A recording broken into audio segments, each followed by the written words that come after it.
What up, everybody? I'm your host, JP, and this is my co-host, Josh. Hey, everyone. And welcome back to another episode of the FilmBros podcast.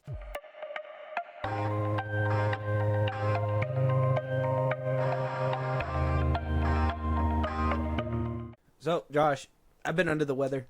News has been coming in like crazy.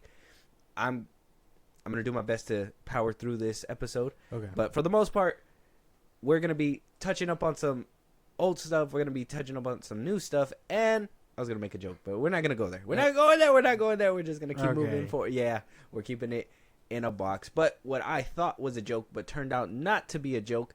Well, your favorite chicken eating spot, okay, except for Sundays. You could go at any time except for Sundays. You could do whatever you want except be gay, and on Sundays. They're coming to your home. And hopefully they don't have strict rules just like the restaurant does and their ownership does. But apparently anybody will be able to get their hands on their very own Chic-Fil-A streaming service. That's right, you heard it correctly. Chic-Fil-A is starting their own streaming service where they can start up their own reality TV shows. Look, man, we already got up to wazoo with a bunch of other streaming services. We got Paramount Plus, Peacock, HBO Max, Netflix, Apple TV, like Tubi. We have so many streaming services. I never thought Chick-fil-A would, one, be throwing their hat in the ring, and two, I don't even think I have enough, no pun intended, on my plate for a Chick-fil-A service. Hell no. No. We're not doing this, Chick-fil-A. No. I don't want to have to log into your app on a Sunday and it be down or something. That's going to be crazy. That's crazy. Go to church. Yeah, like there's downtime, like when Nickelodeon used to be like, go outside. No, it's not going to happen. This shouldn't be a thing. This is kind of stupid, frankly. You're against it? Yes, heavily. The reality TV shows, what the fuck? Oh, hey, did you see that new show on Chick-fil-A Plus or whatever? What the hell? That's dumb. That sounds stupid. I hope it's not called Chick-fil-A Plus, but maybe, I don't know.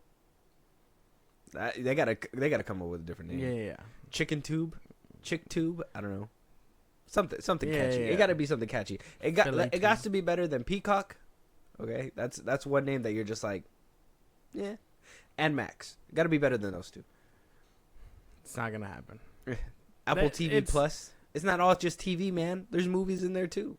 Isn't it just Apple Plus now? Did they change it? TV? Oh, probably. Yeah. So it says here, according to Deadline, Chick-fil-A is moving aggressively into the entertainment business with plans to launch a slate of originals of its own on its streaming platform. Deadline understands that the fast food firm has been working with a number of major production companies, including some of the studios, to create family-friendly shows, particularly in the unscripted space. It is also in talks to license and acquire content. We hear that it includes family-friendly game shows from Glassman Media, the company behind NBC's The Wall, Michael Sugar's Sugar 23, which is behind series such as Netflix's 13 Reasons Why. Deadline understands the show has been handed a 10-episode order. Oh my god. Budgets on the unscripted side are believed to be in the range of $400,000 per half hour. Sources told us the idea to launch later this year, and there's also talk of scripted projects and animation. Brian Gibson, who also worked on the series, including history's Top Gear remake and Fox's adaptation of The X Factor, is leading the programming charge and has been in talks with various producers. Chick-fil-A, known for its fried chicken sandwiches, and the latest company outside of the entertainment industry to move to making its own original. It joins the likes of Lyft. Lyft did it too.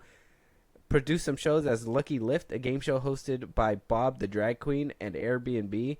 Yeah, so look, everybody's aggressively trying to be like, hey, we're gonna get that viral moment. We're gonna get that internet buzzing.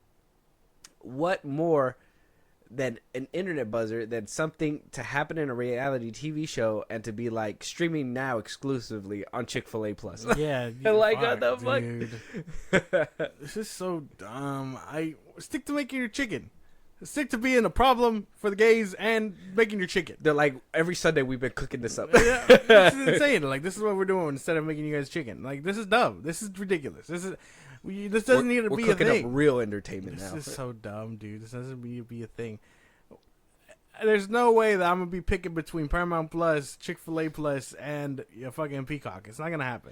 I swear, if their slogan is somewhat of the Daily Wire slogan, where they're like, "We're here to battle wokeness and the woke media and the woke mob that comes with Disney Plus and the messaging it's being installed into our children by the Acolyte and all this and that." Fuck, dude, that's a little bit of animosity there. Like, you subscribe to that shit or something. I've seen some episodes. That's some crazy shit, but. No, the tagline is gonna be something stupid like, I don't know, eat here, fat ass. I don't know. I don't know what it could be. I don't know. And but I think that's just grab kind of yourself crazy. some Chick-fil-A and put on your favorite TV show. Your TVA. Yeah, I don't know. TV. No, that's copyrighted. It needs to work. It needs to work. You can't do TVA. Copyright. Marvel's gonna get on their ass. Yeah. Put on eat some chicken and I don't know. Yeah. Watch your mitten. I don't know. If it's anything like the commercials, if the streaming service is anything like the commercials, I might be in for it. I mean, I don't know if you've seen those commercials where it's like, eat more chicken, and it's like, and the cow's like, eat more chicken, and then the chicken's like, eat more cow or whatever. No, I have not seen that. That's crazy. You haven't seen those? Those are so funny. They're so funny. They're iconic. Who the fuck? You watching ads? Like, fuck. I'm an older person. Ads used to be my thing. Now, not anymore. Wait. I got the Wait. This is gonna make me sound like.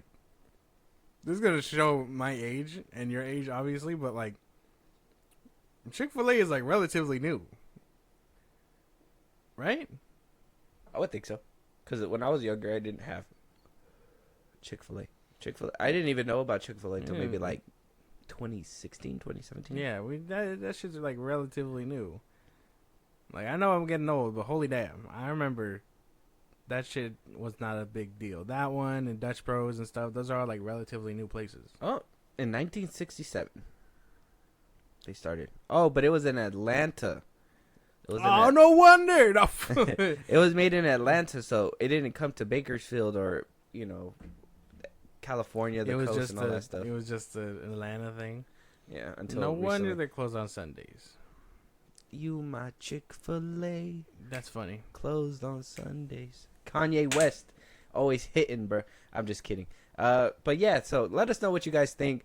Chick-fil-A, creating plans to go ahead and start a streaming service. Did anybody ask for this? No. Did anybody expect this? No. Let us know your guys' thoughts. Moving on, though. Exciting news behind that. 28 years later has wrapped filming, and the producer is giving us not only one more film, but apparently wants to do a double feature, hoping to turn it into a triple feature. So hopefully becoming a trilogy after 28 years later becomes a definitive trilogy. Because we do have 28 days later. It'd be a whole saga. We got 28 weeks later. And then now we're going to get 28 years later. Yeah. Apparently that 28 years later wants to be a two-parter. Yes. So 28 years later, part 1, part 2. And then topping it off with a fifth film that it still needs to be apparently discussed depending on how the box office does for these films. So the producer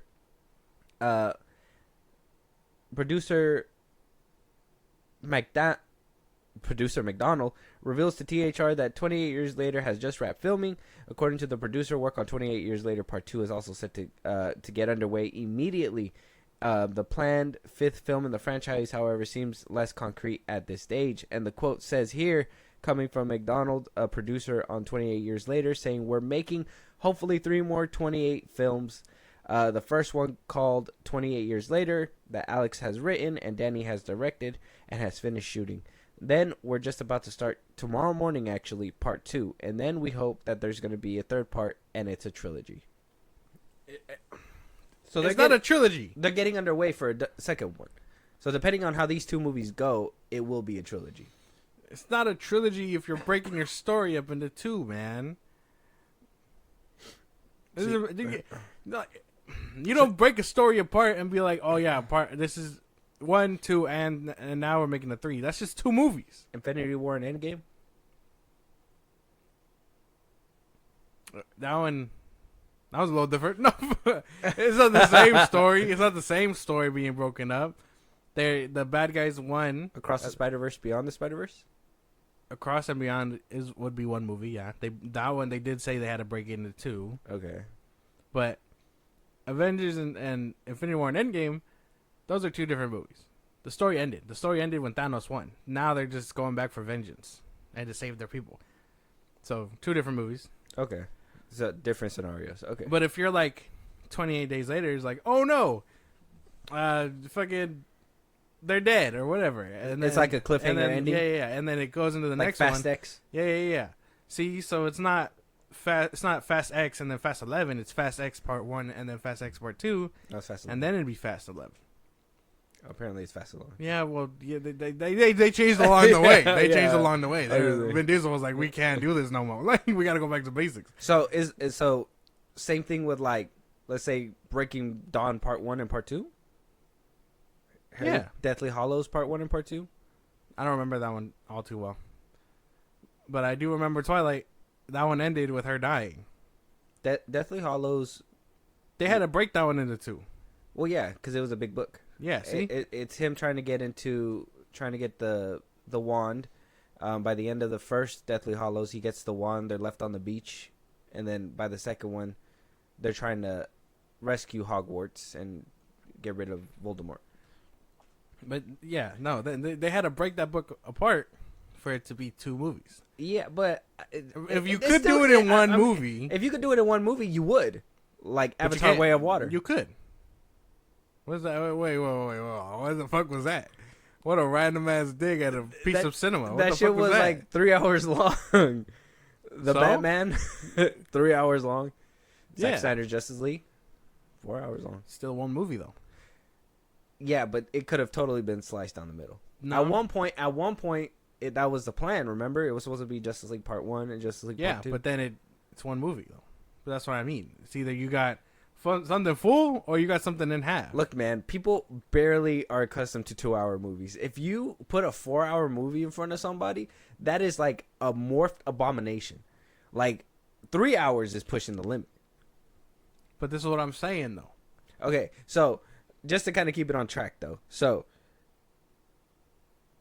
if it's split apart, you say that's one movie. Yeah. But if it's, let's say, John Wick 1 and John Wick 2, Yeah. two different plots, two different directions, just same character moving Yeah. on to the story. That's a direct sequel. That's a sequel. But Part 1 and Part 2 doesn't count as a sequel? No, because it's the same story being finished. But technically, isn't all the John Wick movies one story being finished? No. All the Matrix movies, isn't it just one story being finished? No, they got Keanu. different goals going on. I mean, they have different arcs within the film, but the story is being laid out as it goes along. Well, yeah, but you could have the Matrix could be a one-off, and then through commercial success, you got 1 and 2. You don't play you have like thoughts of a sequel, but if the box office isn't there, you're a one-off. Unless if you're like, oh hey, no, I have an idea for a movie, but it's really big, and I got to break it into 2 parts. That's not a sequel. That's just the second half of the movie. But then you get other movies with a second part that has nothing like that. Like it's obviously continuing the story from the first one, but it's not. I guess where our what I'm trying to figure out where our stance is at. It sounds like you're, depending on how far the arc is stretched, it depends.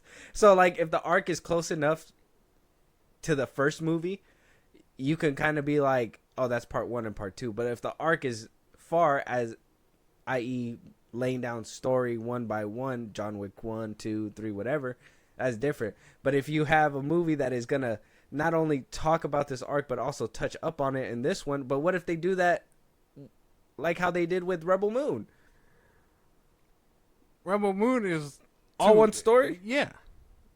So that doesn't count? That's, I don't. It's not 2 movies. It's half and half. It is 2 movies. It's not half though. Yes, it is. The first half is them getting the heroes and stuff. But and they get a second, resolution in the first one. Yeah, because they thought they killed him. Yeah. But then it's like, no, that didn't happen. John Wick thought he was out. No, that didn't happen. In the first one, Yeah. in the first one, he kills the dude, and then the second one, he's Neil getting his thought car he was back. just that guy, and he's just gonna fly off, and nothing was gonna happen. Yeah, Psych, until someone part said 2. sequel. Yeah. Yeah, but that's what I mean. No one, if you're planning a movie out and it's like, oh, but I gotta break it into 2 because it's too big. The second one's gonna pick up right where the first one is. That's part 2. Where not I can a sequel. Where I can agree with you, and maybe we can find the common ground. I would say if the first movie has a cliffhanger ending that demands a sequel, that is part 1 of a 2-part story.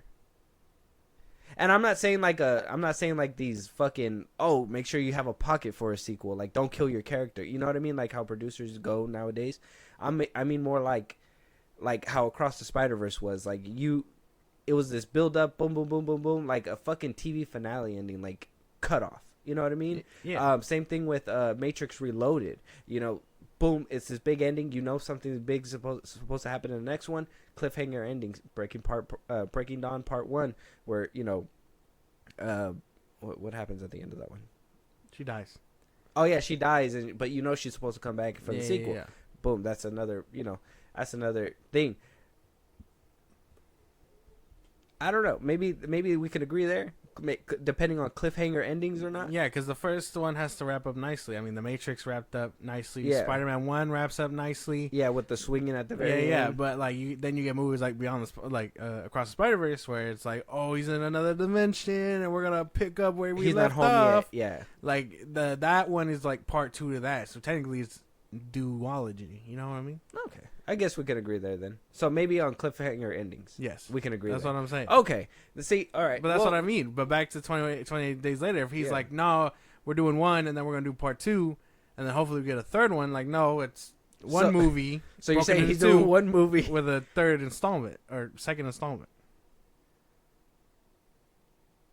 If that first 28 days later ends on a cliffhanger and that second one picks up where it left off, that's just the second half. Okay, but if it gives you a nice resolution, like, hey, we're good here, would that not count? Even knowing that they're already filming a second one regardless. If they do it like that and they wrap it in a bow and he's not getting the wording right. He just stands there in the sunset and he's just like, zombies, drinking coffee. Yeah, I can't wait to see y'all in the next one. Maybe. If it gets greenlit, looks in the camera. Yeah. But yeah, no. And unless the producer is like wording it wrong and it is a whole different movie and it wraps up nicely and part 2 is part 2 and then hopefully they're trying to bank on the third one, then it's a little different. But it sounds like he's breaking it into 2. Okay. Well, I don't think so. I mean, I can agree with you with the whole cliffhanger thing. Maybe we can, find that common ground. I can see your perspective when it comes to that. I still don't agree. It would be a trilogy. He's planning 3 movies. It's a trilogy. No, man. He's not planning 3. He said if the second one does well, then maybe there's a third one. Yeah. But there's a third one in the pocket. They're probably gonna leave an opening like third one. You want more zombies? Yeah. 28 millennia later, they're still around. We're 28 years later again. We're 48 years later. They're still kicking, bro. They're still kicking. So we'll have to wait to see about that one. But I'm excited. I was happy about hearing this. We got to get to those movies right now. We're trying to get you through the prequels of the Aliens, so you can we can get on that Alien Romulus review. Make sure you guys turn on the notifications and wait for that to come out. We also got other reviews that are coming out, so don't miss not one episode. But let us know what you guys think. 28 years later, wrapping up. We might get a trilogy, might not. Let us know what you guys think on that whole conversation, that topic. What makes it one film split into 2 parts, or 2 movies? Yeah. What makes a movie a sequel? Yeah. What's the difference? What's the difference? Let us know out there. Moving on though, we talked about this, but we're gonna talk about it again because apparently we are the problem. I don't know. The Acolyte was canceled. We talked about it in our previous episode. We're probably gonna have to get into it a little bit here, but we're probably not gonna go and try to dish out our old points that we did in the last episode. So the Acolyte canceling, sending a bad message to the entertainment industry. This is coming from Comic Book Movie Review. If you look at other posts that happened since the cancellation, we got Lucasfilm, Headland blaming fans, and all these people that refuse to want to give it a chance, give the show a chance at least. We got articles like this that says Disney Plus cancels first Star Wars show made by a lesbian. Here's why it sucks. What the hell? The Acolyte broke new ground why its cancellation is bad news for the future of Star Wars. Okay, apparently Keanu Reeves was up for the role of Soul. We'll probably touch up on that in a second. That'd be cool. But how close to the Matrix would that have been? Carrie-Anne Moss, Trinity, and Neo? Come on now. A little too on the nose. And then you got another article like this. The Acolyte tries something new. The cancellation doesn't bode well with the future of Star Wars. The Acolyte Media copes with Disney Star Wars cancellation. Queer representation Star Wars series The Acolyte canceled after breaking streaming records. We read that in our last episode. That was a fucking lie. In the beginning, it broke records, but towards the end, it dwindled to nothing but a ridiculous campfire in space. So a lot of drama, a lot of things happening. A lot of people are blaming the fans. A lot of people think that the Acolyte will be getting the Willow treatment. Now, if you guys don't know what the Willow treatment is, first of all, Willow came out back in I want to say the 80s. I'm going to just double check that so I don't get it wrong for you guys. The 80s. So it's a 1988 film. It came out back then. It was a wonderful fantasy film. Swords, knights, whatever. They decided to revive it.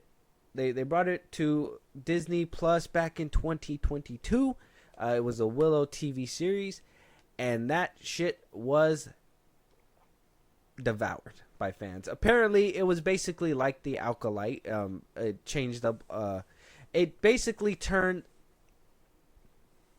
the badass lead, which was Willow, into a side character, and it was a teen drama that nobody really cared for. I guess some people cared for it, not a lot of people cared for it. Okay. A lot of people are comparing that show to this show here. Never seen it. Well, you wouldn't have seen it because after it wrapped up with its series and its series finale, first things first that happened was items from the show went off the shelf. Holy shit. Disney was no longer selling them.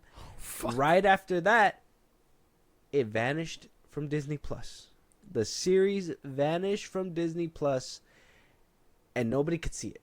It was used as a tax write-off. It's gone now. You will never see the Willow TV series ever again. If you never watched it, you probably can catch it, pirate it somewhere, but you're never going to watch it on Disney Plus or any streaming service ever. The Acolyte seems to be going that direction. First, all the merchandising has now been cut off.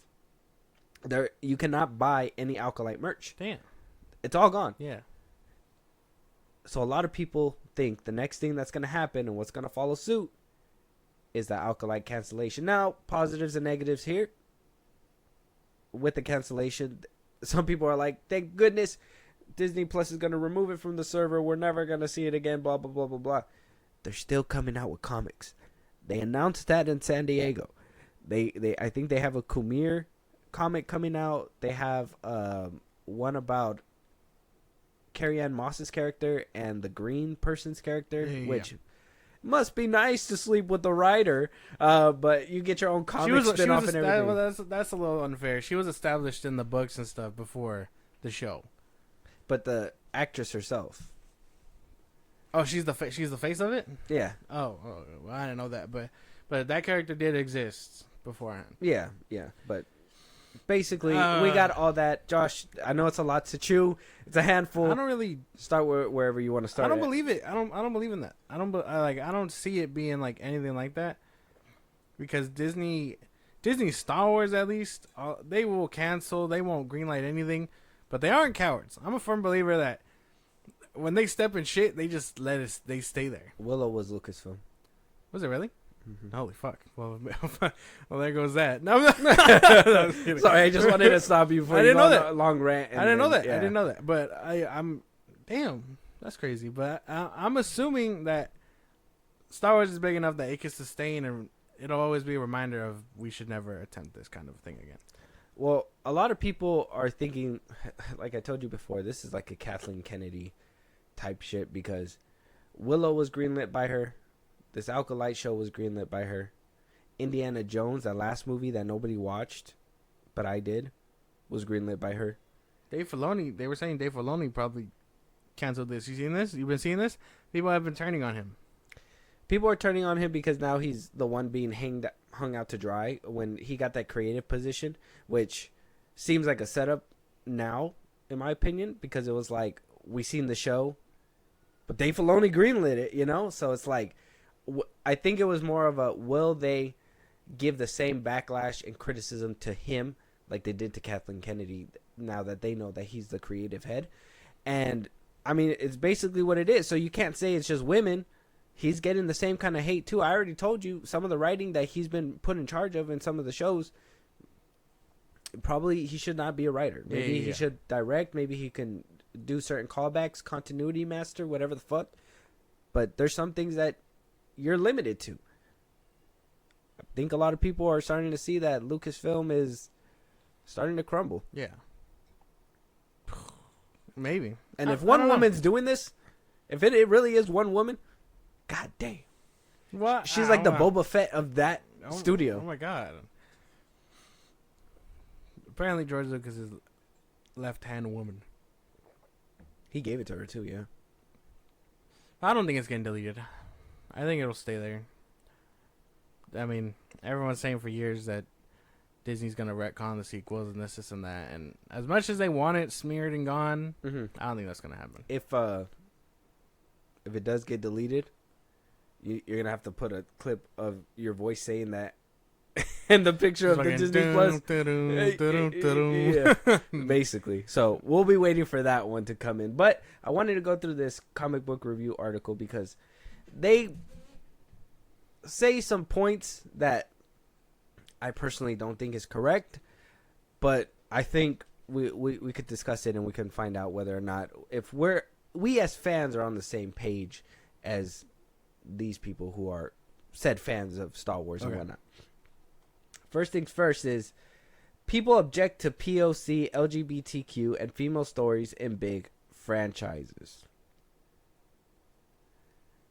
No. Do you want me to go into the little article thing so you can get the grasp of the full concept? Yeah. Okay. It says, it's not outrageous to say that the Star Wars fandom has always been ruthless when given something they're not used to. One of the earliest examples of toxicity was the people bullying child actor Jake Lloyd for his role as young Anakin Skywalker in the Star Wars Episode 1 through Phantom Menace. Since the sequel trilogy, the harassment towards actors is filtered based on gender and race. Kelly Marie Tran, Moses Ingram, Daisy Ridley, and John Boyega were just a few to receive volatile threats and disgusting comments simply for portraying characters in the sequel trilogy and Star Wars show. Why? Because they're not the straight white men that Luke Skywalker and Han Solo were. Now, the same has happened to the Acolyte. That's not... Speaking for myself, no. I disagree with that. I'm open to whatever stories as long as they're good. Anyone can lead. You can have a whole fucking alien lead, and as long as the story is fucking good, shit. I'm with that. There's a whole arc in the Clone Wars where it's just droids and an alien, and it's like that shit went hard. And then it gets followed up by like some fucking crazy shit, like a Jedi holding off a whole army till death. It's crazy shit, dude. Like that's such a weird stance to take, and like there is a handful of people like that. I'm not gonna shout them out. You can find their stuff. But a lot of them bank on that, and I know I don't. So that just feels crazy to like alienate the whole thing. You know what I mean? See, and this is where I have an issue with that because they look at people like that and just assume that it's. They do say like DEI stuff like that. Obviously, diversity hire, blah blah blah blah. I understand that part. I'm like, maybe you guys shouldn't say it like that. It's kind of harsh, but at the same time, it's not entirely wrong. You're hiring actors for the sake of diversity and not for the sake of acting. Yeah. Like, that's just where I have an issue with. It's a little different. I mean, it's nice if we have who is it? Like, who was it? What's her name? She recently changed. Elliot. Oh, Elliot Page. Yeah. Elliot Page. He was a good actor. I haven't seen him as an actor with him transitioned and everything. The Umbrella Academy does a really good job of just like making that transition smooth. Yeah. So I mean, I seen him when she. It's so weird to say when she was Kitty Pryde at the time. Yeah. So I'm like, I gotta see if that makes a difference in in what you're watching or whatever. But like, wouldn't you think she'd be more in high demand since she turned into a guy or whatever? Like we'd see her more often or him more often. Maybe. Wouldn't you see him more often? But we have it. But why is that? Like what? Like realistically speaking, why is that? Is it because studios are pulling back on these things, or is it because maybe they're like, it's not something that the audience wants to really see right now? Like that's something that's kind of hard to want to put out there. It'd be hard to digest if you weren't keeping up with Elliot prior to all that stuff, because we've played the game. We've played the Two Mind game or whatever. Better argument. The person that plays in Euphoria and is going to be playing in that Cuckoo. Yeah. What's the name? Oh, isn't that Robin something? No, not Robin. Hunter Schafer. Oh, okay. Her name is Hunter Schafer. That was a boy, right? Well-written character. I gotta still watch Cuckoo. I think great actress. We know that it could be done, but you just gotta find the actor with the acting chops. Amanda Stenberg had zero acting chops. No. Manny Jacinto, I feel sorry for him, but he was good. Soul, yeah, not Keanu Reeves, but he was really good. Yeah. He learned English for the role or whatever. He was really good. It's all about getting the actors that make a difference and actually bring something to the story than just getting somebody who, yeah, maybe we should hire this one for the sake of hopefully pushing out and, pioneering this new wave of, oh yeah, we can get, LGBTQ plus actors out here, blah, blah, blah. Like, do it naturally. Don't do it because you want to just be the first people to do it. Talk of the town or whatever. I don't know. That's weird. It's just, it's a lot of being disingenuous to, like, people that obviously want to really try for it. You know what I mean? Because it's like, oh, I'm getting beat out because they chose this person over me, and it's like, well, they can't even do the job. I guess my real argument what I was trying to get at, to kind of put it into perspective, these neurotic people, tons of millions of subscribers. They have a lot of subscribers. They have a lot of followers. And a lot of their videos they'll actively tell you like, but I'm a white man, and this doesn't appeal to me because I'm white and a male, and this isn't that. And although I can't relate to Amanda Stenberg and May and Osha and all that stuff, if you would have put a badass story behind her, I would have rated for that character. Sucker Punch. I quite literally like Quamir and Soul. Best parts of the show. And, I mean, they're not white. So, like, that's crazy shit. Yeah. I mean, I know I'm not white, but damn. In fact, they're Asian. Another... That's crazy shit, no, dude. It's like... But, like, what my thing is that they have a bunch of subscribers. So you have a lot of people that are openly voicing and vocalizing, hey, we don't like this kind of stuff in your guys'... yeah, you're going to have that little circle, that little pit of really, those... I hate women or whatever, blah, blah, blah. Yeah. Obviously, you're going to have those people, and they kind of spoil the whole bunch, unfortunately. But if you have those people, and then you have these people that are LGBTQ that are supporting the show, and it's a small fan base, not enough to support a $180 million show, you're not going to get what you want. Same thing when a lot of people keep the same energy, because a lot of people were like, Snyder cultists, they're small, they're bots, blah, blah, blah, blah, blah. They got a whole movie greenlit. Yeah, I mean, $70 million behind that's right. The hashtag's going around already. Hashtag renew the Acolyte or whatever. I don't think Disney will buckle. How did that Blue Beetle one go? That didn't work. But like that. Disney won't buckle because it's Disney. I'm like pretty sure they won't. But if they can get them to get another season, anything is possible. So I highly doubt it. Maybe it'll be a spin-off of like the characters that people liked, but I don't think it'll be with Amanda Listenberg, because that's going to lead to the next one, obviously. I mean, before we move on, but she did kind of put out a whole diss track on her own and stuff, and she had to take it down, and it was just so much backlash that I don't even think Disney wants to put her on for a second season. It's like, you do shit like this. Too problematic. It was in the height of the whole Drake and Kendrick beef, so I'm pretty sure she was like, I'm going to put out my own diss track. Yeah, no, that didn't work out. Unfortunately, that did not work out. Another point that they try to put out there, Star Wars isn't ready to expand its horizon. As in, Star Wars needs to still pander to the Skywalker saga. That's not true. That's not true. I've been saying it for years. I'm ready for them to ditch the Clone Wars. Like, that's so not true. Yeah, I'm ready. I was ready for the High Republic era. Everybody's ready for the High Republic.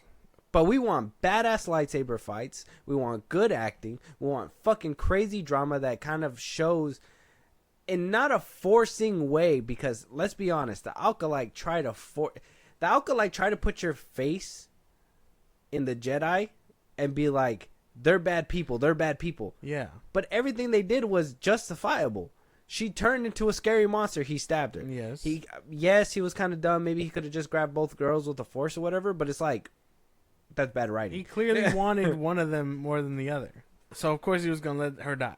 Like, while that is kind of wrong, painting the entire Jedi evil is crazy. And you can't have the lead chick be like, so, my friend, and then, like, totally throw him under the bus. Like, that paints such an odd picture. I don't want Jedi painted like that. When did we go from, like, the subtle stuff of, like, Count Dooku, even the not so subtle stuff, like, what's that Clone Wars episode with General, the one with the 4 arms? General Grievous? No, the other one. Oh, Krell. Pong Krell. Yeah, Krell. Like, his actions, though they were kind of massive in scope, they were able to boggle that down to something small but yet impactful within the clones, within that whole group, show that not all Jedi are bad, but a lot of them are losing themselves to the war. Yes. And move forward. This was not that. This was, hey, the Jedi are bad, but yet they do dumb shit like completely focus on stopping a baby knife from somebody else, but not, like, you didn't even have to hold the knife. You could have pushed it. You could have went and then came back and stopped this girl. You could have force choked her. She was crazy. There's a lot of questionable moves in the Acolyte. Like, there was just not enough stuff that made you want to even be in this era. I wanted to see crazy shit. I always say this. This is always my reference. The cinematic trailers for the Old Republic, masterpieces. If I want to see something from the High Republic era, I will go watch those. But those are the closest thing that we've gotten to actually living within that world. Basically, yeah. Good shit. Acolyte was not that. It was not. That was well put. Despite Daphne Keane taking 3 lightsabers to the chest. Yeah, no. I mean, everyone was hyping up the fight scenes, and they were pretty good, but I just wish the lightsabers looked a little better. No, you just hate LGBTQ people. So stupid. Such a dumb argument to make. That is, it's just like, I'm actively like, nah, man. Like, that's the one thing I was having trouble with the discourse around this show, because a lot of it is like, oh, you're just a bigot, and this is like, it's like, no, Amanda Stenberg just can't act, man. Like, that's it. Like, that is not. She did nothing worthwhile. It has nothing to do with anything of those topics. It's just that she's a fucking cardboard box. Like, that's about it. Like, basically. One thing, and this is probably aimed more towards the industry and not very much for the fans, but also towards the fans in some capacity. TV shows aren't given the time to find their footing. In general, streaming services are too careless when it comes to canceling shows. That's not true. That's not true. Now, it depends. Because a lot of shows, it is expensive to go on with shows if people aren't watching, but good shows. I mean, Grey's Anatomy has been going on forever. Like good shows that keep people entertained and invested. Yeah. You'll get them. Now, finding a show's footing. 100%. I always say if the first 2 episodes don't grab me, it's really hard to drag me along. The Acolyte was different. Obviously, Star Wars is infused into this, so I am going to watch it in its entirety and shit on it if it needs to be shitted on. Yes. But TV shows do have that issue, and I will say that. Not like me, I prefer movies over TV. Yeah. But I do like the drama. When it captures me, it captures me. Yes. And I'm down to go for the ride. Yeah. I mean, that was my big thing. Streaming is expensive for the companies and all that stuff. Not just the consumer. It's expensive for these people to pump out these shows. And if you're not seeing a return, you're going to cancel that shit. I don't like if the story was good, the people would have watched. You would have made your return, boom, second season. But if story bad and you put a lot of money to this and no return from the audience, you cancel. That's what it's always been. They canceled that John Stamos show like 2 seasons in. John what? The John Stamos one, the one where he was like a basketball coach or whatever. Oh yeah, the Disney Plus one. Yeah. They that one got the X, and it's John Stamos. Yeah. Like that's just how it's always been. He did Full House. It's not about like all these things. It's numbers to the people. It's always been numbers to these big ass companies. If they really want a season 2, they'd watch the fuck out of it. But they're not. They're complaining about it on Twitter. So it's like, apparently I've seen a few of those hashtags. Save the Acolyte, whatever, blah blah blah. Look, man. No. The thing is, and maybe this does send a bad message to industries and stuff, because this is like, okay, well, same thing with the movies. We hurt the box office so bad. Well, not the box office, but I guess the backlash was so bad that they stopped putting out movies, Star Wars movies.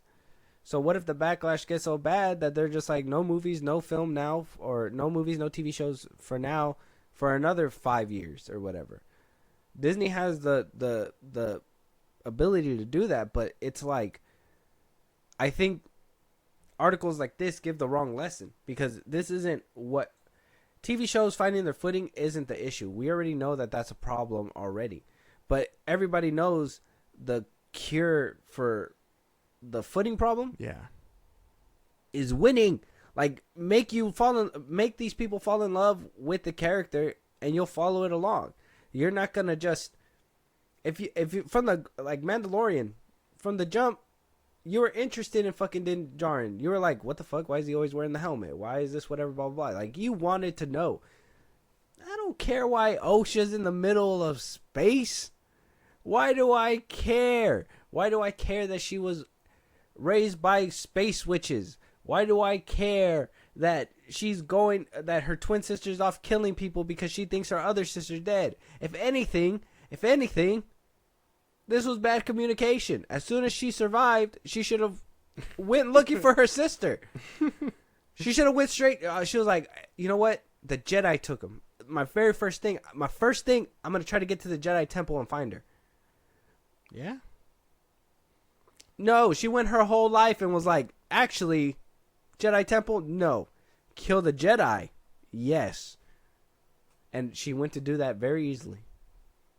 So easily, we saw one die off screen. A lot of them gave their shit up, bro. Like, that's just crazy. One offed himself. He said, give me that. I know. Homie didn't move for 20 years or something like that just to be fucking taking poison on his own. Because he wanted to go home. And because May's mother literally assaulted his brain. She fucked him up for life. So much so that he was in a coma, and then we're supposed to be like, oh yeah, he fucking took. Now, I do draw the line when they're like the Jedi that had like diabetes and whatever, blah, blah, blah, like big Jedi, blah, blah, blah. Like they fat shamed the big Jedi that was in that thing. I was like, look, I know that Jedi should have discipline, but sometimes they all come in different shapes and sizes. They all need a Watuga burger every once in a while. I don't know. Like, it's fucked up. It is what it is. So, I mean, TV show finding its footing, valid criticism, but the cure for that is to fucking make a good TV show. I mean, the fucking Bear keeps getting greenlit before the next season even comes out. So it's like, you can't tell me that you can't make a good show really quick. Yeah.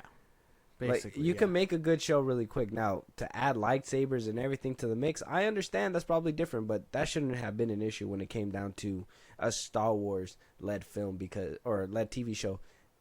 You should have let the action do the talking. The best episode in that series was episode 5.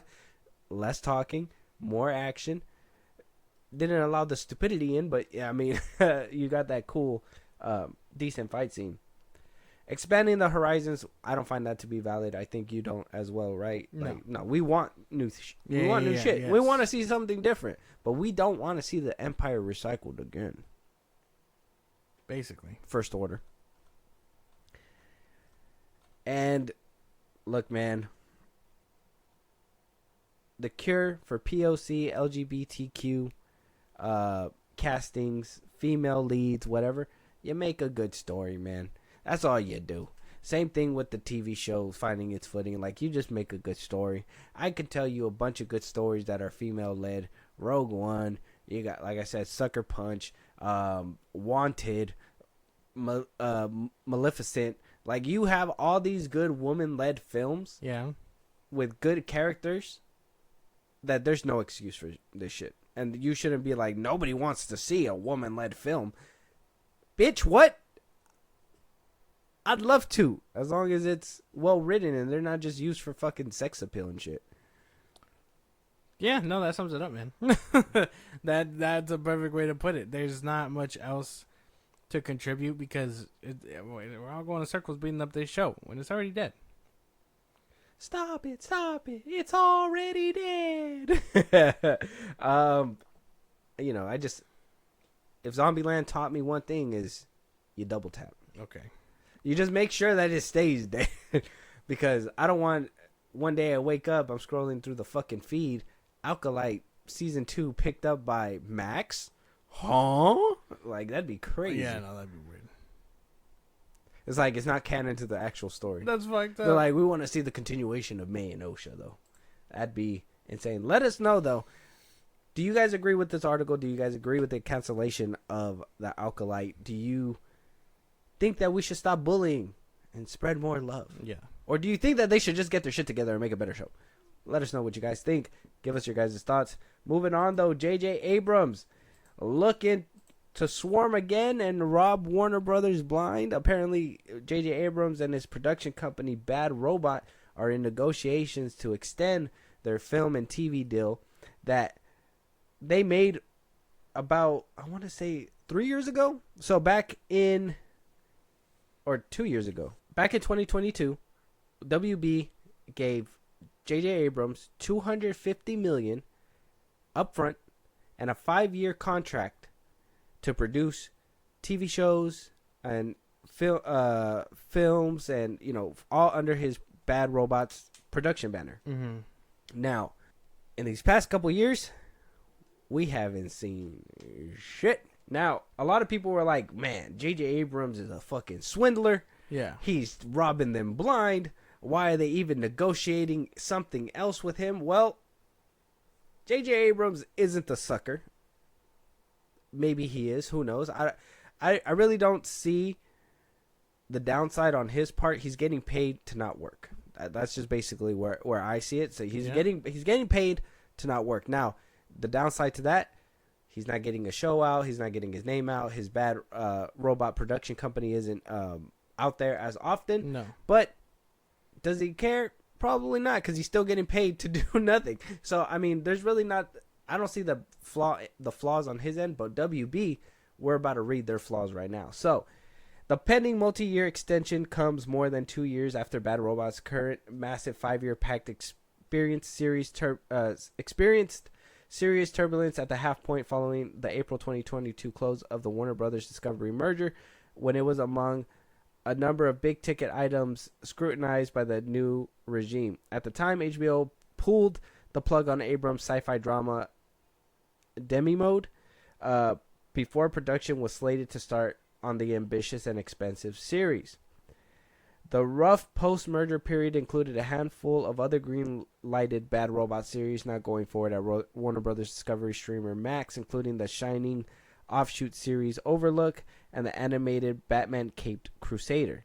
Ultimately, Bad Robot stayed put and saw a couple of new series get on the air this summer: Caped Crusader, which launched on Prime Video, and David Kelly's Presumed Innocent on Apple Plus TV, which started a limited series but was renewed for a second season after becoming streamer's #1 drama launch. So the pack started in September of 2019. So they're about halfway through the deal already, with still not that much coming out. Everything that they basically had was ruined by the merger. He was supposed to start production with a Warner Brothers banner stuff. I mean, Caped Crusader was one of them, and another drama show that was basically pawned off to save money. Yeah. So he did make stuff, but it was given to other people. Warner Brothers aren't really benefiting from it, but yet they still want to see another deal, unless the benefit was that they were able to sell it. You would think having it in your own backyard would be better. You would think he's so. gonna fucking steal from them again. He's gonna steal from them again. Now, is it stealing though? They're giving it to him For no work. Yeah, that's stealing. If I pay you and you don't do, if you don't deliver on your end. but he delivered. No, he didn't. They canceled. That's what the article. Did you not hear what the article I said? heard the article. Yeah. And we know. I mean, from what I knew, I didn't know the Batman stuff, but I knew about the Dark Justice League stuff. I knew all that. Those were canceled. Yeah. And then But, the other show he had was canceled. If it's and canceled, then two shows that he had in the bank already were sold off during the merger. So he had shows in the chamber ready to that go. show sucked. He helped make those. Which one?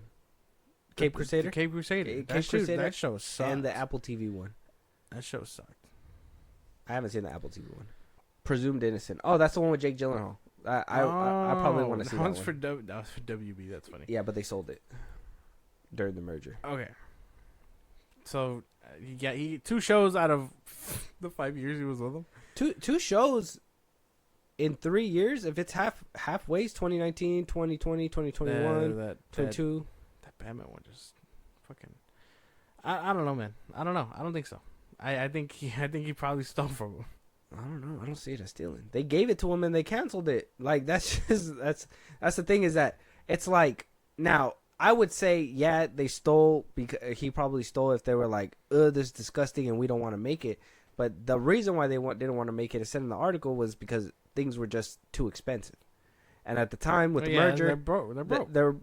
They're broke. They were cutting things. So for them to be like, hey, we cancel all these shows, but we still think you're a gold mine, and for them to come back with another extension, like I said, at that point, nobody's holding the gun to you, homeboy. You're giving the money up, and then you're selling his product. That's the thing. Like that. The thing is that they didn't keep it in house; they sold off his product. Now So it's like they're not even seeing a return unless whatever money they got for the product. Like if they This is sold it off, barely chump change. I mean, if they sold it for They $5 gave mil, it- that's $5 they mil. gave a whole show away. They gave a concept of a show away to Amazon, and Mhm. Amazon provided everything else: animation, Yeah. voice acting, all that stuff. Cheap fucking animation. by But the I'm way. pretty sure it's more expensive for a finished, like a finished. It would have been more expensive, yeah, but you're giving it to someone that would have paid you for that. You're just giving them the base idea. I don't understand that argument. That's why. No, he's giving them the concept. It's a lot cheaper that way. Oh, got you. If it was a fully done show, oh no, we got all 10 episodes ready, their voice actor, whatever, we just need a place to put it, Amazon would have been like, okay, yeah, we could do that. But no, Mhm. it was probably a lot cheaper because they just gave them the concept. Oh. And then, the story and stuff. Probably. Like if I didn't build the whole house, but I gave you the blueprints for it. Yeah. Okay. But if that's what he's doing, I guess I don't mind it now that we know. I thought he stole from him this whole time. I thought he was sitting on his ass. I thought he was sitting on his ass too. I didn't know of anything else he made. That's right, outside of the Dark Justice League stuff. Yeah. That's what I thought was like. But the that was big supposed ticket. that the reason why that one was canceled was because of the whole DCU Yeah, stuff. yeah, Zack Snyder stuff. Yeah. Yeah, so that's different. But That's why I was like, man, like, that's why I'm like, well, I mean, is it him stealing at this point? I guess Probably not. not. I think they're just kind of handling. They're doing bad business with their own company. That's basically what they're doing. That's where I was coming down to, is that the flaws in the company show immensely right here, because you're selling off the product instead of getting people to come back to your Max subscription, right? You're giving him money to give you a show, but instead of having him make it, you're like, no, it's too expensive. So it's like, when does he have the time, or when can he even make this? That's right. And if he's doing it for less now, I think I read. You said that was in here, right? Or I think I read that somewhere else. He's doing it for much less than his original contract was. Oh, they haven't even signed a deal. It's all negotiation stuff. Oh, okay. They're still negotiating. I forgot where I read that. I thought I saw this on Twitter, and it said somewhere that he was going to be doing it significantly less, but that he'd be doing it. So they're gonna pay him little, and then get shows that they're probably gonna scrap or sell off to recoup what money exactly? His money, like his check, like basically the $250 million that they gave him up front for it. For this 5-year deal? This company's inner workings baffle me. Like, we're outside looking in. Imagine what it's like inside. I swear it's kind of like J.J. Abrams. You got the head of the guy. J.J. Abrams is like, $500 million. The guy's like, we'll give you $700. And Abrams is like, $900? The dude's like, we'll give you $800 million. Yeah. Take it or leave it, bro. Like, like what kind of business is going on behind the scenes at Warner Brothers? Still yet to be seen. David Zaslav, since he's taken over, it's been a lot harder because, you know, he's more into cutting costs. He's trying to cut the fat off the ship. He's been doing a good job, but still losing money in the middle of it as well. Yeah. He's looked at it as a bad leader. I mean, that whole booing during the SAG strike kind of tells you everything you need to know. We're getting to the point in the world where you don't have to be a movie buff to know what's happening within the industry. You're getting to the point where regular people are watching YouTube videos and being like, hey, this dude's a fucked up man, bro. Yeah. Like, he's terrible. So if Warner Brothers is gonna continue to do bad business like this and put it out there, well, don't be mad when nobody goes and watches your movies and stuff, because this is the kind of stuff that you're like, you're paying him all this money. You're probably going to sell off his concept, and the concept that you do keep is probably going to be the safe and not so much. Maybe you keep the most invigorating stuff for your guys' self. And the rest of it sold or tax write-off. Yeah. It's like, okay. Like, isn't that just like the worst thing? Like, you're selling your artists stuff. Yeah. Like, they're giving you something that they think is going to give you a gold mine, and you're just like, thanks. Here, guys. Here you go, Paramount. Yeah. You want this? Here you go, Apple TV. You want this? Abrams should just go back to Cloverfield, or just make us another Star Trek film, bro. Like, just go back. Go back to Paramount. Go to Paramount. Please. Let us know what you guys think. Is J.J. Abrams holding Warner Brothers at gunpoint, or is Warner Brothers saying, hey, man, put the gun away. We'll give you whatever you want. Like, let us know what you guys think. Warner Brothers is off the rocker at this point in time. Moving on, though, disappointing news for maybe a Joker 3. No Joker 3 coming from Todd Phillips. He says the second film is basically all the story that he has to tell in this world and doesn't really have anything for a third part. And I, for one, am happy about that. I'm happy with that. I don't think Joker should have even had a sequel. No. But seeing as Lady Gaga is going to be in there. Oscar nominated. I mean, I'm Oscar down winner. For it. Oscar winner. Yeah. Oscar winners. For Gucci and the Life of a Star or whatever with what's his name? Oh, yeah, Bradley Cooper. Mm-hmm. And Joaquin Phoenix. Yeah. Winner. Oscar winner. Great guy. I was saying that I think this is an Oscar winner too. Gladiator star. I think this one has the potential to win awards. Now this is gonna be a musical now. Yeah, it's gonna be a hard watch for me. Yeah, like if I start seeing the Joker start singing, dancing on a wire, I'm slipping in the oil. I'm slipping in the oil. That's a whole different movie. Oh. That's a parody of the actual song. What the fuck, man? That's a parody of the song. Inception. That's like 4 different references. The fuck? Nah, man. That I read somewhere that apparently it's not gonna be like a real musical, like with how In the Heights is or whatever. But Arthur's gonna use music to speak to Harley, I guess, and that's why. It sounds crazy because I'm saying it, but he makes it sound like interesting. Todd Phillips. So it's a musical. Yeah, but it's not your typical musical. It's different. You're telling me that they're just gonna be looking at each other like this intensely into their eyes? They're gonna cut off to a musical number. It's like, Harley, I love you. Blah blah blah blah. Da, da, da, da, da. Hello, my baby. No, shake your bun buns, and then they're gonna come back to this, and she's still looking at him like that, and he's just like, yeah, baby, just like that. Something like that. I hope not. I think a lot of it is. I think a lot of it is gonna be in his mind, obviously, unless it is a little different. But I'm not too sure. I'm curious on what the sequel is going to bring. But like I said, I'm excited for it. Musicals for me are not really my thing. I like the take they did with the first Joker with the whole nighttime show host, Robert De Niro being there. Like, Yeah. that was... It was a rip on Taxi Driver. There you go. It was really good. But, Joker 2 is going to be a little bit... I'm excited. I'm going to be a little bit on the fence. If it's as good as people say, and it's left with a good, clean ending... I'm good with that. We don't need a third one. Yeah, no. I don't even, like I said, I don't even think we need a second one. Not really. But I do like the idea of which this is going. A lot of people are upset because I think Todd Phillips also said, like, this isn't going to be your bubblegum chewing Harley Quinn. Yeah. High voice, blah, blah, blah, blah. And everybody's like, so not Harley Quinn. That our Joker isn't that Joker. I don't think that's news. I mean, he laughs and... He laughs, but because he's sick. No. He's deranged and stuff. But being mentally ill doesn't make the Joker. It's only half of the game. Is Joker not mentally ill? He is. Is Batman not mentally ill? No. I swear I seen a post where they were like, Batman has a mental illness, and every single one of them, like all of his villains kind of show that. Like Joker's being lunacy. I think Bane is supposed to be like strength or whatever. Like he can never measure up to that. Yeah, I mean they're all like mixes of his psyche. Mm-hmm. Yeah.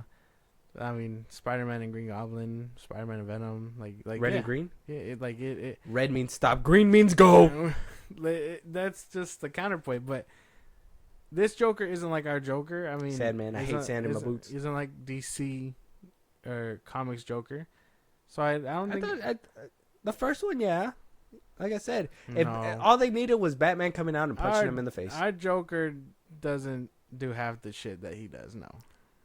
What the fuck? He blew a guy away on national TV. Oh, That's something. What the fuck? What? You gotta use different words, man. You took a fat pause between he blew a guy, and I was like, "What movie are you watching, bro?" It was the Joker on the hood. My bad. But anyways, it's different. They're different. This Joker is not like comics Joker, and this Harley isn't going to be like comics Harley. I don't have a problem with that. But a lot of people say that the first Joker with Joaquin Phoenix was kind of like close to that. Obviously, he didn't drop into no vat of oil or what is it, the gas or toxin, whatever he falls into. Like none of that happened. Obviously, this is him breaking down mentally on his own. This is a different take on it, but at the end of the day, you're getting the same characteristics as the Joker.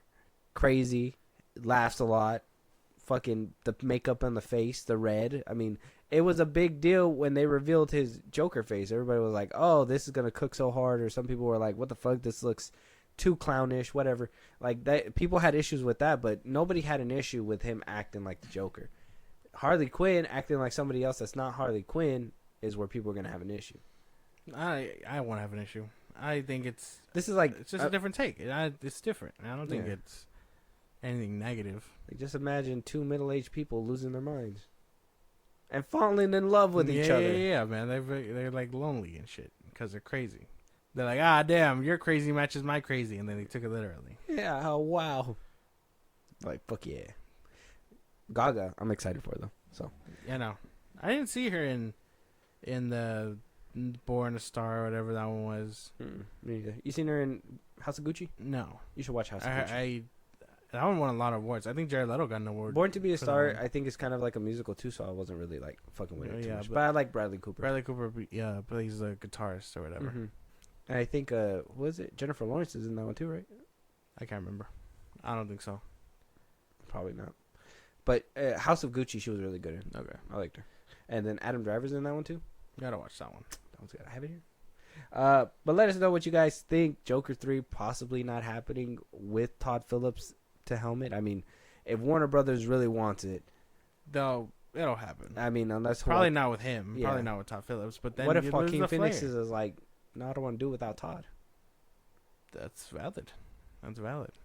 More respect for Joaquin Phoenix. Hopefully we see him in Gladiator 2. Moving on, though, let us know what you guys think. Sony apparently is ditching Lord and Phil Miller. Christopher Miller and Phil Lord. Sorry, wrong names.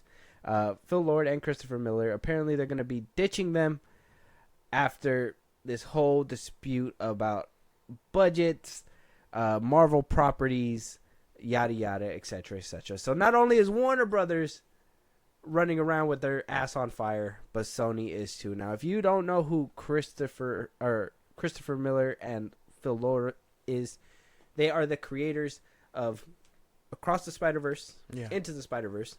Sony did a deal with them for a couple years back in 2019 to do a bunch of spin-off deals. That's where the Spider-Man Silk Society was coming from, the Noir, all that. They were trying to spread it around to make sure that we're getting like multiversal stories with different Spider-Man and whatever, Yes. blah, blah, blah. Right now, we know that Nicolas Cage is reprising his role as Spider-Man Noir for an Amazon Prime TV show. But Silk Society, or Spider Society, Silk Spider Society, was canceled. Apparently, there's a reported budget feud involving the upcoming Spider-Man Noir series. In addition to their movie deal, Lord did sign a 5-year TV deal with Sony back in 2019, so they're about up as well.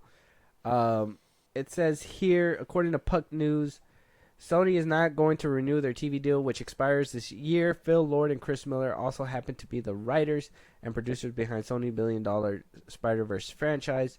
The report also mentions Spider-Man Noir has endured a heated fight over its budget.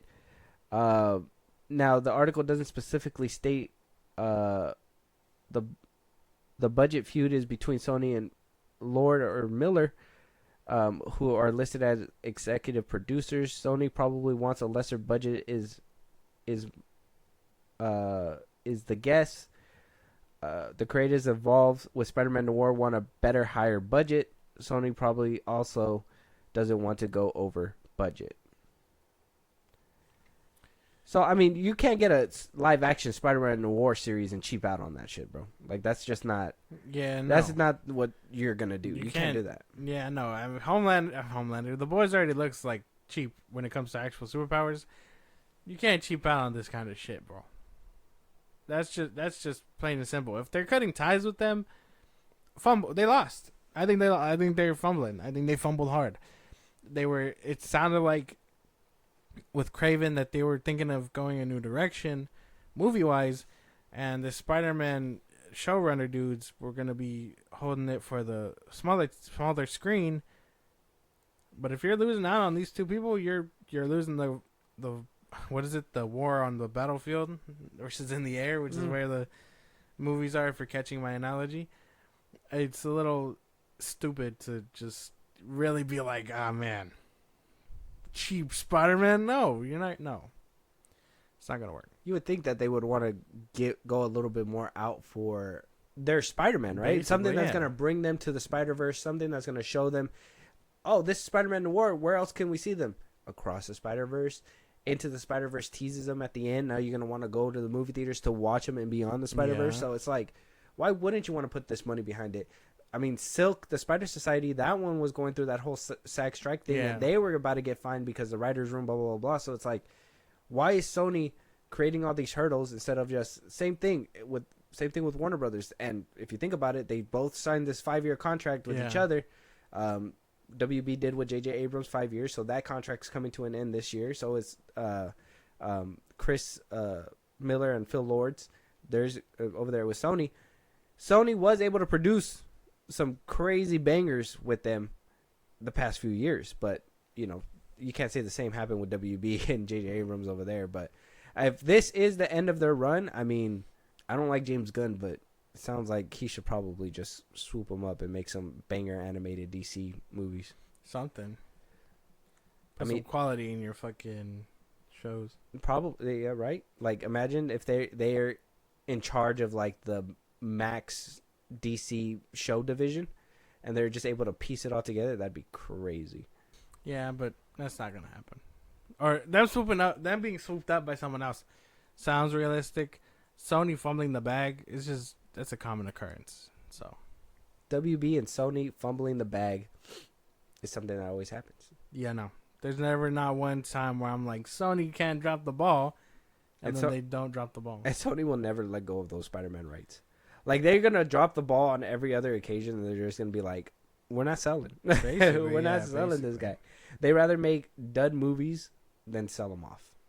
So, I mean, that kind of sucks standing on that kind of business. But Sony, at this point, I mean, if you're not going to put any money into a Noir series, especially, come on, dude. Like, you can't just not show us him swinging, and you can't show us him not doing these Spider-Man powers. We want to see all that stuff. So if they're not willing to give it to us, just keep it in the vault. Yeah. Because at this point, we're tired of disappointment. We don't want to have to deal with it. But let us know what you guys think. Sony is letting them go, possibly, potentially. I mean, there could be a last-minute save where they're like, hey, man, actually, we can't part with you. We're playing hardball. It was a little bit of hardball, and we're gonna come back to the table and we're gonna negotiate. So we'll see what happens. But moving on, Robert Downey Jr. letting us know about the interaction with Kevin Feige that let him basically come back as Victor Von Doom, and also we kind of knew who RDJ was gonna be Doom. A lot of people were speculating that it's gonna be Tony Stark becoming Doom, that it's not it's a variant of Tony Stark who becomes Doom. Like not a lot of people were thinking it was Victor Von Doom, but apparently RDJ will be playing Victor Von Doom. He does say here, Downey and Feige had talked about the issues needed to be resolved. Downey said, how can we not go backwards? How can we not disappoint expectations? How can we continue to beat expectations? And he brought up Victor Von Doom. Kevin Feige brought up Victor Von Doom. I looked into the character later on, and he goes, let's get Victor Von Doom right.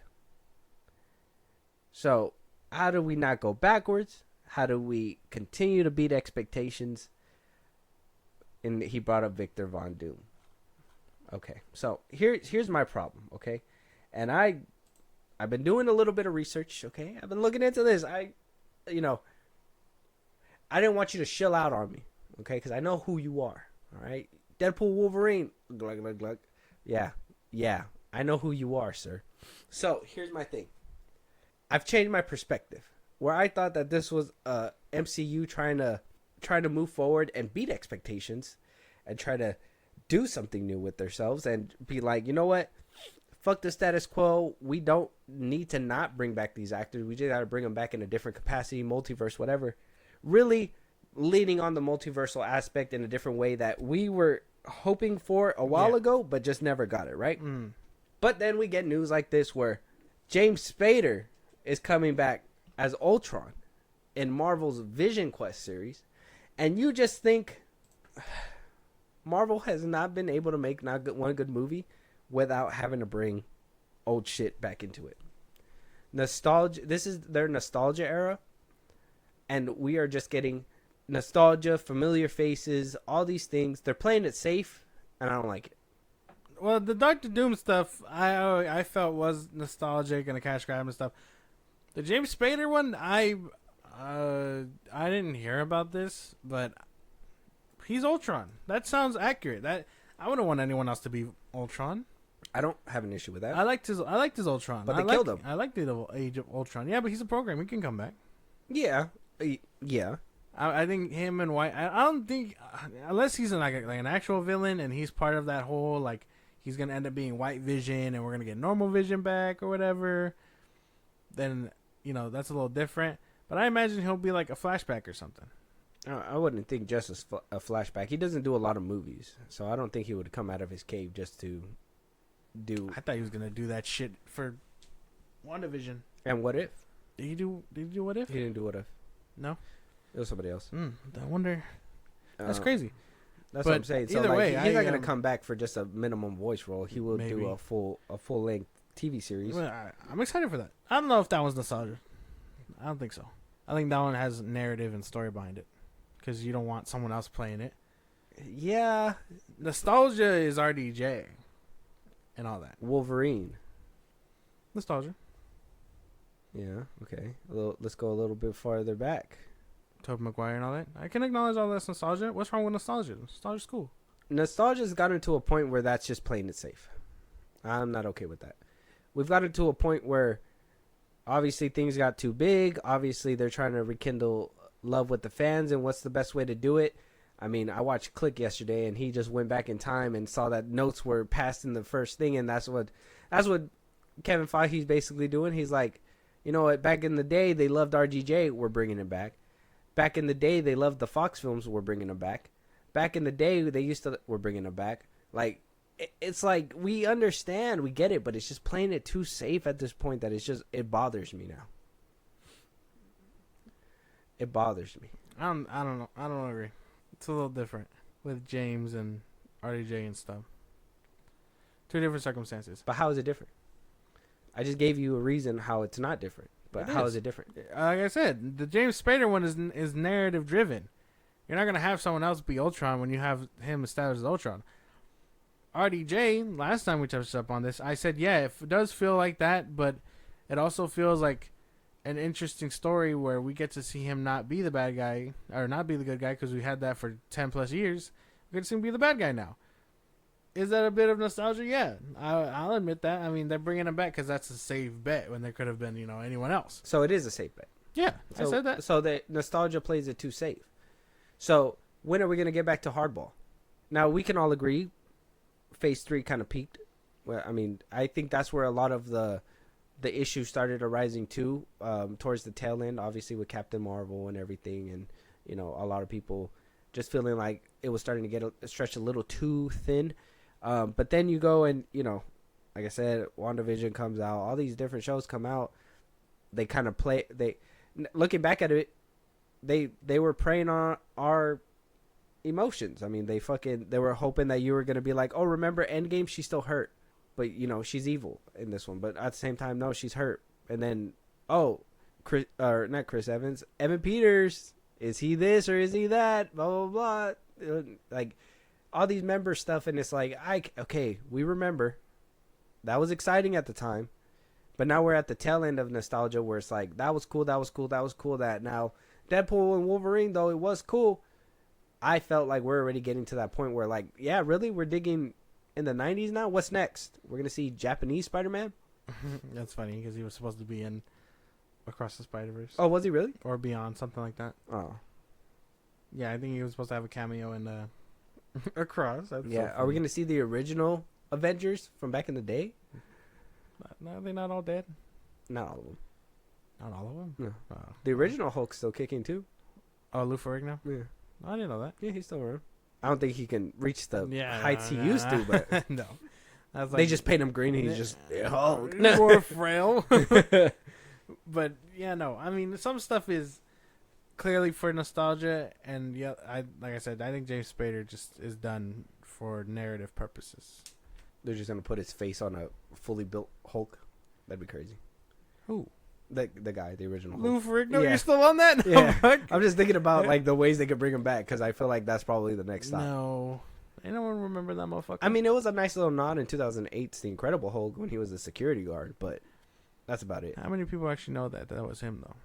Did you know? Yeah, I knew that. Yeah. Oh, okay, so 2 people. Yeah. No, yeah, more than 2. but like if you're not active in the shit, you're not gonna know who that is. That's a lot of like, you know what I mean? Like, yeah, it's kind of. You got to be in the know to know that. Well, I like how back in the day it was kind of like it was service. Like if you know him, you know him, but if you don't, you don't. Nowadays it's like they fucking put in pauses in the movie for you to be like, yeah, we fucking know him, and then you give it a second, and then boom, there they are. You know what I mean?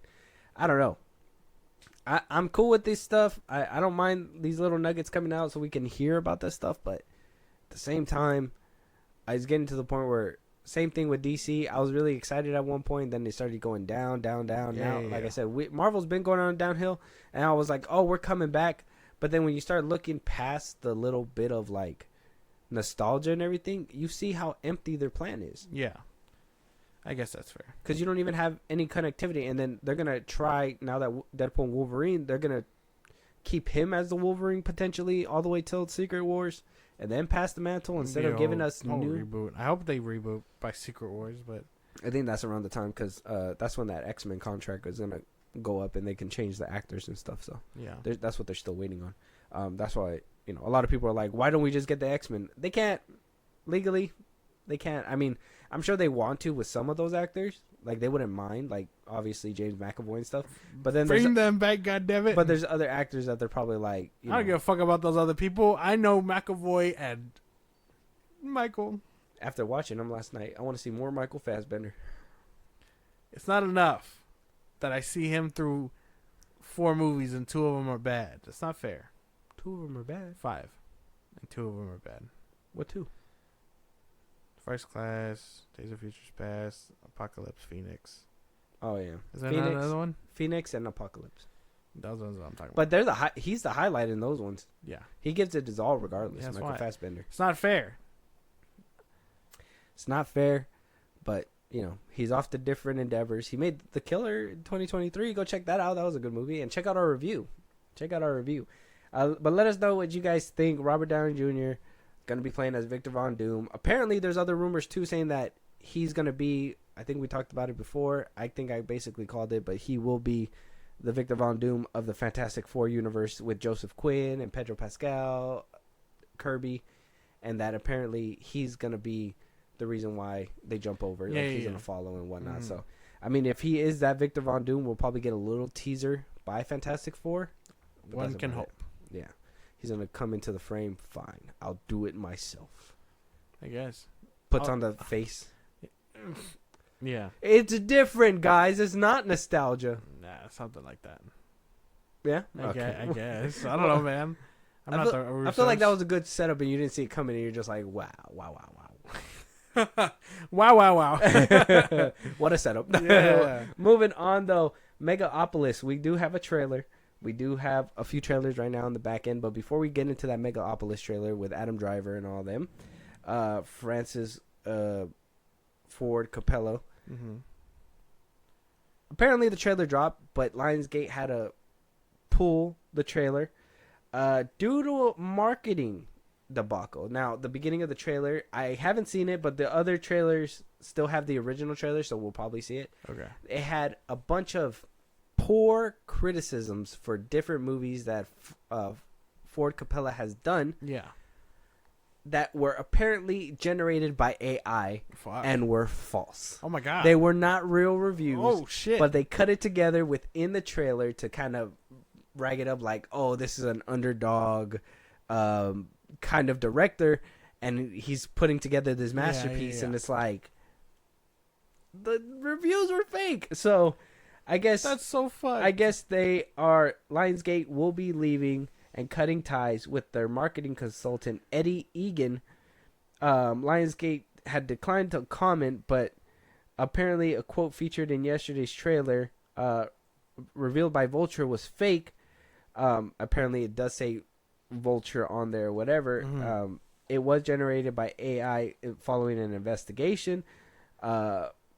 The materials fell under the purview of Egan, who, prior to his work, was an independent consultant, held executive posts on STX Film and assorted major studios. So, they cut ties. They said, hey, man, what the fuck? Well, first of all, why didn't you check that? Why didn't you check the reviews to make sure they were real? But AI generated. I mean, we do, like I said, we do have the trailer here. But any thoughts on the generating of fake reviews? Oh, you're a moron, dude. How do you lose your job like that?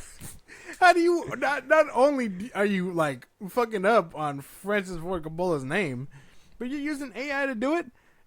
How you fuck up on all cylinders? I imagine that call did not go well for you Monday morning. Like, oh, I got the trailer out. It's gonna be cool, and it's just bloop, bloop. What the fuck was that? Like, that's so ridiculous, dude. That's so dumb. I don't feel bad. That's you got to be a different level of dumb to not only use AI to have misquotes, but for you to generate them yourself and then be negative. You're so stupid.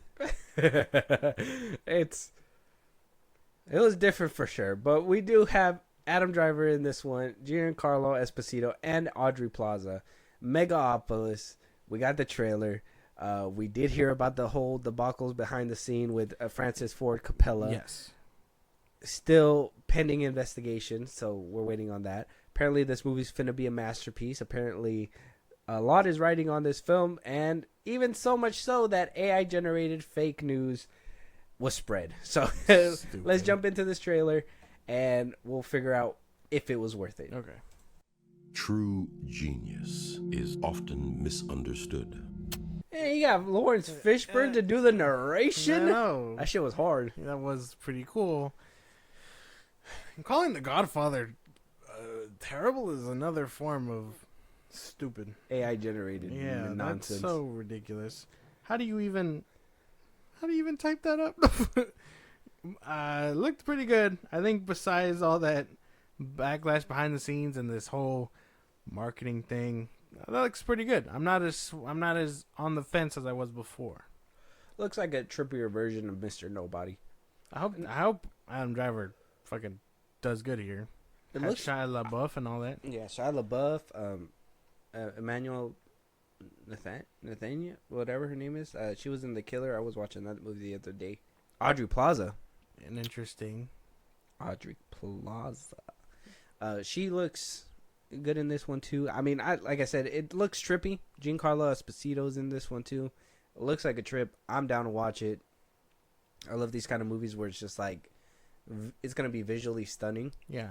And hopefully, I really hope there's gonna be some really good like touching scenes in Hope it's good. this one. You know what I mean? No pun intended, because of the whole behind the scenes stuff. Jesus, man.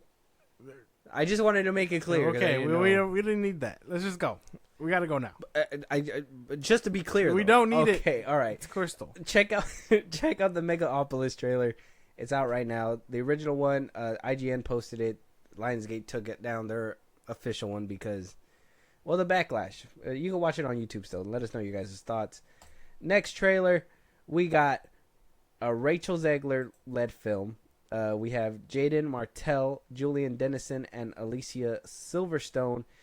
By director Kyle Mooney. This film is called Y2K. Coming from A24. Now, we do have beef with Rachel Zegler, but I'm still down to watch the trailer. Hopefully. And then I think one of the I don't know his name. I mean, I'm pretty sure I read his name, but he's the kid from Deadpool, the bigger kid. He's in this film too. Okay. So that's cool. Yeah. You down for an A24 film with a Rachel Zegler there? Yeah, hopefully it's good. So that's all I can say. Okay. All right, let's jump right in. Wild chicken. Fire. Any lucky lady gonna get the midnight kiss? Just talk to her, dude. What's up, Laura? We're actually going to this New Year's thing. It's going to be a total shit show. Oh. See ya.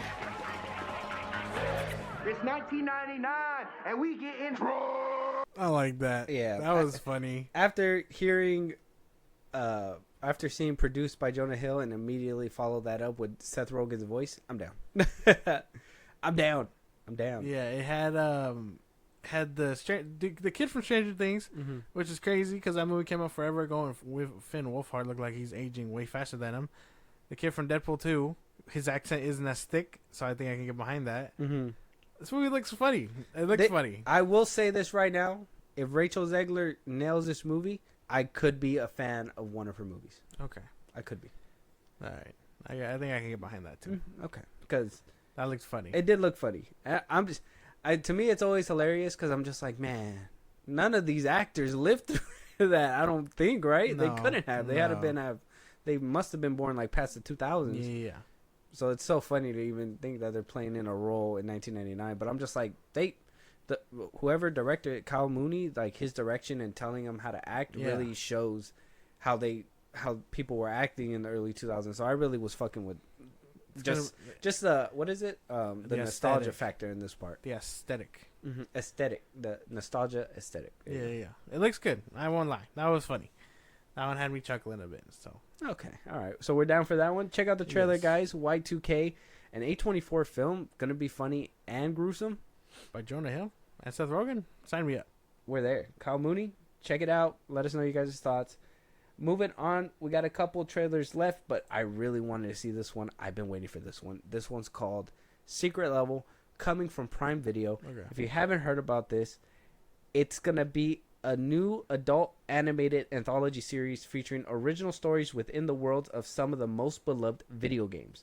From the creative minds of Love, Death, and Robots, each of the 15-minute episodes is a celebration of games and gamers, games that inspired the epic 15 stories: Armored Core, Concord, Crossfire, Dungeons & Dragons, Exodus, Horror of Kings, Mega Man, New World, Atranium, Pac-Man, various PlayStation Studio games, Sifu, Spelunky, The Outer Worlds, Unreal Tournament, and Warhammer 4000. Holy shit, dude! You had me at video games and the producers of Love, Death, and Robots. I love that show. Yeah, dude. Yeah, it's going to be crazy. I want- And PlayStation Studio stuff. Look, man. I seen a clip already. Kratos is in this trailer. Is he? Oh fuck! So I've been waiting. Okay. If you haven't seen this, I haven't if you seen haven't this. seen this rolling around, you're lucky. Because when I had seen this, I wanted to click it immediately, but I was like I know I haven't seen it. clawing the Dude, ground, I haven't seen clawing it. the ground. But let's jump in. I've been waiting this long. I'm tired of waiting. Okay. Let's go. It's time. This world has waited for your arrival.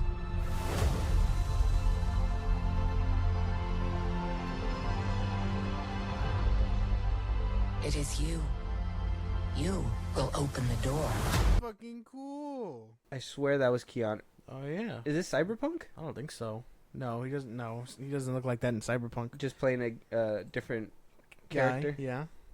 That should look That looked good. good. Yeah, no, I'm with that. I love the Love, Death, and Robots. That show was fucking.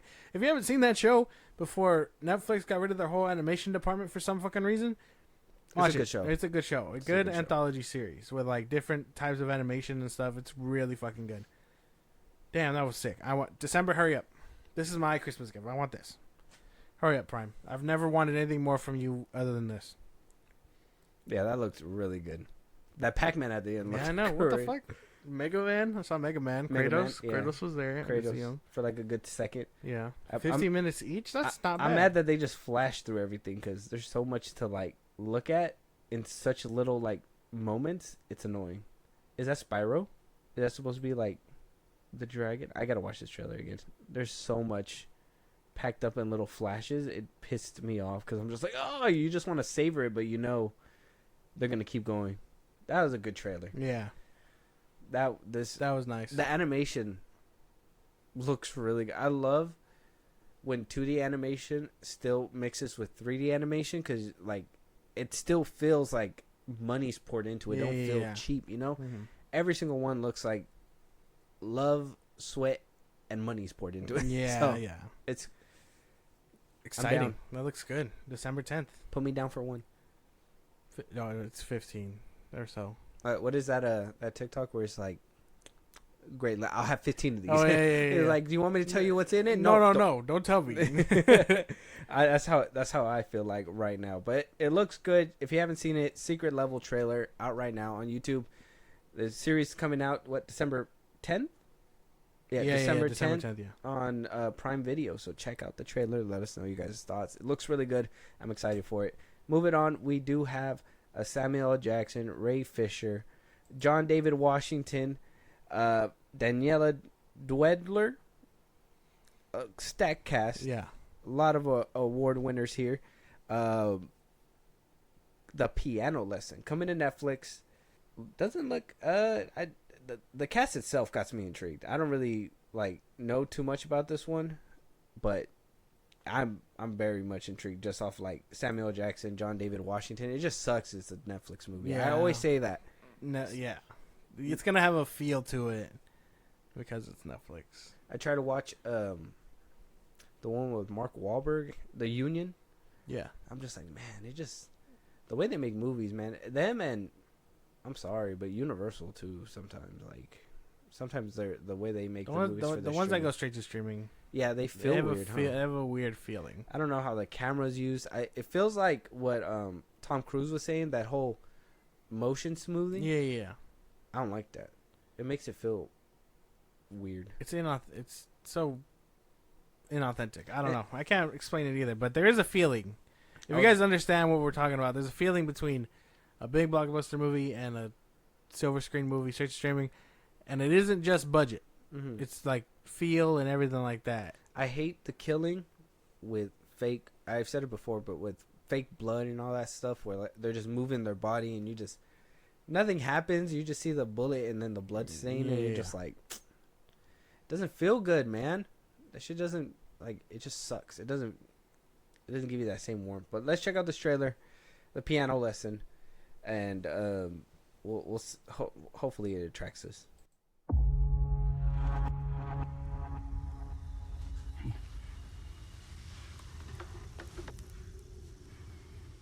You feel that?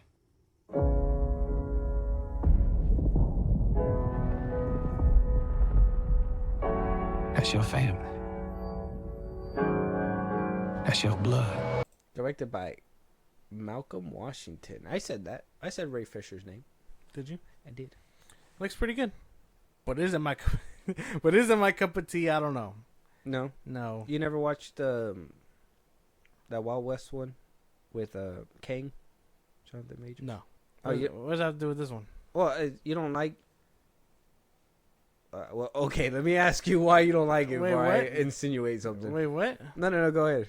Sorry, The trailer? the way the question is going to be asked. Oh, the vibe. I don't know. This story. The storytelling in this one feels weird. How do I put it? It's not for me. That's the best way to put it. It's not my kind of like. It's not something that I don't think I can relate to. Oh, okay. Like, I don't really like pianos. Like, I don't understand music and things like that and all. Mm-hmm. And I don't know. It's probably just not for me. This obviously feels geared toward someone else, and I'm okay with that. This kind of movie to me feels like the movie that we got with Martin Scorsese with Leonardo DiCaprio and the Indian. I haven't seen it. What was it called? I forgot. Have you seen it? It was supposed to be on Apple TV. Oh. Leonardo DiCaprio, Martin Scorsese. It was like they had Indians. Oh, it's a TV show? Remember? It was a movie. Oh, fuck. It was on Apple TV. Something Moon. Killers of the Flower Moon. Yes, yeah. This kind of movie gives me the same feel when it comes down to like history, the haunting of history, stuff like that. It gives me that same kind of feel. Yeah. Now, the reason why I haven't seen Leonardo DiCaprio's, for me, is because I can't relate to that stuff when it comes down to like Indian stuff or whatever. But I know like black culture a little bit more, like the goings of it from the past time. So it kind of gives me a little bit more intrigue when it comes down to these movies. That's why I watch, like I like to watch like all, like when the cast members are all black and all that stuff. Yeah. Like I'm cool with that because a lot of the times it pours out a little bit more extra culture, kind of like that movie that I was telling you about, the Wild West with Kang, because it's mostly an all black cast. Okay.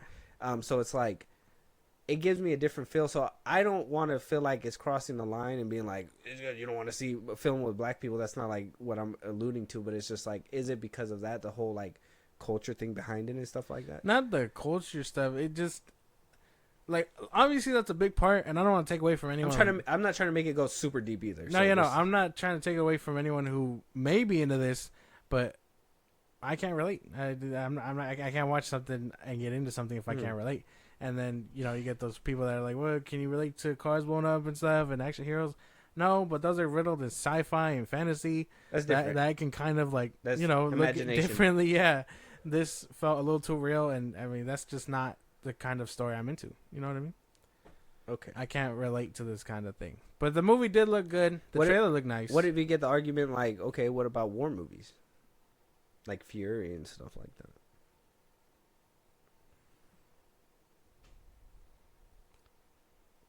Because it's not like you can relate to it, But it's like at the same time, you think it's neat, the culture behind it, the history behind it to a certain extent, and it kind of helps play a part, and that's why you can get into those. That's why I'm trying to just more get into like what why some people might not be so much interested in movies like this, because I'm always interested in movies when it comes out like I said, to all black cast and everything, because it does give extra sense of culture, especially when it comes down to like these films.